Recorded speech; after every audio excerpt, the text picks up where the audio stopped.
جارێکی تر دۆزی کورد سەدان هاوڵاتی کورد و بەریتانی دێنێتە سەر شەقامەکانی لەندەن. بەردەم کەناڵی BBC جارێکی تر پڕ دەبێت لە چالاکوانی دەنگبەرز بۆ گەیاندنی دەنگیان بە میدیاکانی بەریتانیا.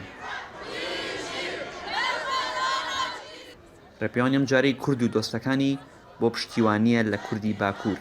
لێرەوە بەناو قەرەباڵغترین شەقامەکانی لەندەندا چەند هەزار کەسێک بە دروشم و هاوارەوە بەرەو گۆڕەپانێکی بەناوبانگی لەندەن و بەریتانیا دەڕۆن.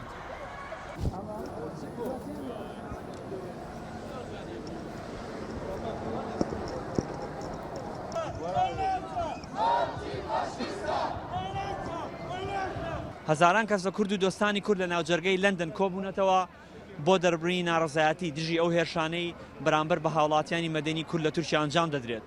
هەموو بە یەکدەنگ هاوار دەکەن با بێدەنگی بشێنین بەرامبەر بە پێشێلکارەکانی مافی مرۆڤ لە تورکیادا.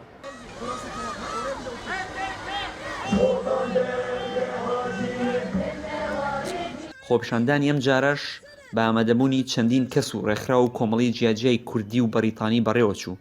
سەرۆکی پارتی سەوزی بەریتانی و ئەندام پەرلەمان ناتالی بێنێت هیچێکە لەو بەشدارانە.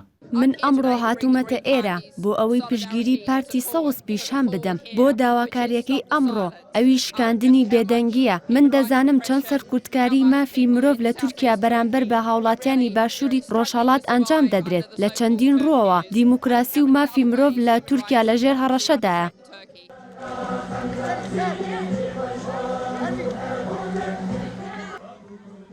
هاوڵاتیانی دیکەی کورد ڕێگەی دووریان بڕیوە و لە چەندین شار و شارۆچکەی بەریتانیاوە هاتوونەتە لەندەن بۆ بەرزکردنەوەی دەنگیان و پیشاندانی ناڕزایەتی دژی نوێبوونەوەی جەنگی نێوان حکوومەتی تورکیا و چەکدارە کوردەکان و هاوڵاتیانی کورد.